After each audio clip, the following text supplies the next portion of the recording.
Bonjour à toutes et à tous, dans cette vidéo nous allons voir comment utiliser la relation suivante. Cos carré de x plus sin carré de x est égal à 1. Alors voici l'énoncé qu'on va se donner. En utilisant cette même relation, il va falloir déterminer le cosinus d'un angle en connaissant son sinus et l'intervalle dans lequel appartient x, et inversement, déterminer le sinus de x en connaissant son cosinus et l'ensemble dans lequel il est. Alors comment est-ce qu'on va s'y prendre? Déjà, il faut écrire la relation cos carré de x plus sin carré de x égale à 1. On va avoir besoin de cette relation. Ok? Ici, si on cherche à déterminer le cosinus de x, eh ben dans cette égalité, on va isoler le cosinus de x. Ok? Donc tout ce qui n'est pas cos de x, ça dégage, ça va de l'autre côté. Ok? Donc cos carré de x, il reste à gauche. Sin carré de x, on le balance à droite. Donc on obtient cos carré de x est égal à 1 moins sin carré de x. Ok? On connaît la valeur du sinus de x, donc on remplace sinus de x par 2 tiers. Comme ici c'était sinus au carré, et ben j'obtiens 2 tiers au carré. Maintenant on calcule ce que ça vaut. 2 tiers au carré ça vaut 4 neuvièmes. 1 moins 4 neuvièmes ça fait 5 neuvièmes. On obtient donc que le cos de x au carré vaut 5 neuvièmes. Nous on veut juste le cos de x, et non pas le cos de x au carré. Donc le carré nous dérange, on applique la racine carrée. Mais attention, quand on veut se débarrasser du carré d'un nombre, on obtient racine de 5 neuvièmes, mais aussi moins racine de 5 neuvièmes. Okay? Ces deux nombres, quand je les mets au carré, j'obtiens bien 5 neuvièmes. Okay? Donc là, en fait, on a deux nombres. Donc là, en fait, la relation utilisée plus la valeur du sinus a permis d'obtenir deux valeurs potentielles pour le cosinus de x. Mais là, on ne peut pas aller plus loin. Ça va donc être cette information qui va nous permettre de trancher sur le fait que cos de x, il vaut ça ou ça. Alors, on nous dit que x appartient à l'intervalle 0 pi sur 2. Donc, représentons rapidement un petit cercle trigonométrique sur lequel on colorie l'intervalle 0 pi sur 2. Donc voilà, notre cercle trigo sur lequel l'intervalle 0 pi sur 2 est colorié en rouge. Et ben, l'énoncé nous dit que x appartient à cet intervalle. Okay, on sait que x il est là-dedans. On ne sait pas il est où exactement, mais on sait qu'il est là-dedans. Très bien. Et bien regardons si cette information nous permet de trancher entre ces deux valeurs possibles du cosinus de x. Si x est dans cet intervalle, qu'est-ce qu'on peut en dire de la valeur de son cosinus? Le cosinus, je rappelle, ça se lit sur l'axe des abscisses. Et bien si x est dans cet intervalle, et ben le cosinus de x est positif. Il est supérieur ou égal à 0. Regardez tous les nombres qui sont ici.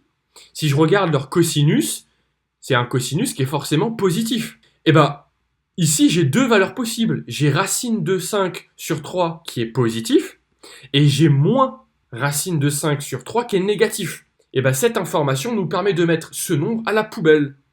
Et nous permet donc de dire que le cosinus de x, c'est ce nombre. C'est racine de 5 sur 3. Ok? Donc, petit récapitulatif de ce qui s'est passé. On a utilisé la relation là-haut. On a remplacé sinus de x parce que ça valait. On a blablaté un petit peu. On a utilisé la racine carrée. Et on avait donc deux valeurs possibles pour le cosinus. Mais il fallait trancher. Hein, fallait savoir. Maintenant, il faut savoir cos de x, c'est lui ou c'est lui? C'est lequel des deux, en fait? Et ça, pour aller plus loin, c'est cette information qui nous permet de trancher. C'est l'intervalle dans lequel se trouve x qui nous permet de trancher. En représentant un cercle trigo, en coloriant l'intervalle et en remarquant que, tous les points qui sont dans cet intervalle ont un cosinus qui est positif, ça nous permet de mettre la valeur négative à la poubelle. Et donc de conclure que le cosinus de x, il est égal à ce nombre. Parce que c'est un nombre qui est positif. Et l'autre était négatif. Donc pas possible. Très bien, donc faisons pareil pour la deuxième question. J'utilise toujours la même relation. Cette fois-ci, je connais la valeur du cosinus et je cherche la valeur du sinus. Donc c'est le sinus que je vais laisser à gauche et le cosinus que je balance à droite. Donc j'obtiens sinus de x au carré est égal à 1 moins cosinus de x au carré. Je remplace cosinus de x par 1 cinquième. 1 cinquième au carré, ça fait 1 25e. 1 moins 1 25e, ça fait 24 sur 25. Je me débarrasse du carré en remplaçant par la racine carrée. Mais donc j'obtiens racine carrée du nombre ou moins racine carrée du nombre. En simplifiant un peu, j'obtiens sinus de x est égal à racine de 24 sur 5 ou moins racine de 24 sur 5. Encore une fois, on a deux valeurs potentielles. Une qui est positive, une qui est négative. Il va falloir trancher. Et ce qui va nous permettre de trancher, c'est la petite information qui nous dit dans quel intervalle se trouve x. Donc on nous dit que x appartient à l'intervalle moins pi 0. Représentons un cercle trigonométrique sur lequel on colorie en rouge l'arc qui correspond à l'intervalle moins pi 0. Donc voilà le cercle trigo, l'intervalle moins pi 0 il est colorié en rouge. Qu'est-ce qu'on peut dire de ces points par rapport à leur sinus Ici on est en train de regarder le sinus de ces points. Et bien tous ces points, si je regarde leur sinus, ça se trouve sur l'axe des ordonnées, leur sinus, il est tous négatif. Vous voyez, ici n'importe quel point que je prends, je regarde son sinus, c'est un non négatif. Je prends ce point-là, son sinus, c'est négatif. Ce point-là, son sinus, c'est un non négatif.